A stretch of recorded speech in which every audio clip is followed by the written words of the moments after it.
नागपूरच्या संघ मुख्यालयावर वंचित काँग्रेसनं संयुक्त मोर्चा काढलाय। अमेरिकेशी तडजोड करणारे नरेंद्र मोदी यांना पंतप्रधान पदावर कायम का ठेवलंय याचा जाब विचारण्यासाठी हा मोर्चा काढण्यात आलाय।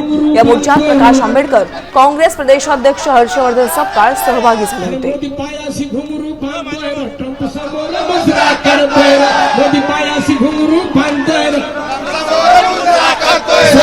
मोदी पायात घुंगरू बांधतोय।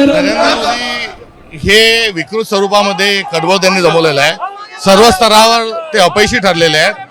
भारतीय जनता पक्ष हा भाजपची सावली आहे, RSSची सावली आहे आणि भारतीय जनता पक्षाच्या या नेतृत्व बदलाच्या अनुषंगाने नरेंद्र मोदींना पदच्युत करावं ही आमची संघाकडे असणारी मागणी आहे। अमेरिकेसारखा देश पुन्हा आपल्याला असताना त्यांच्या फायद्यासाठी नाचवायला निघालेला आहे, त्याच्या विरोधात आपण लढतो आहोत।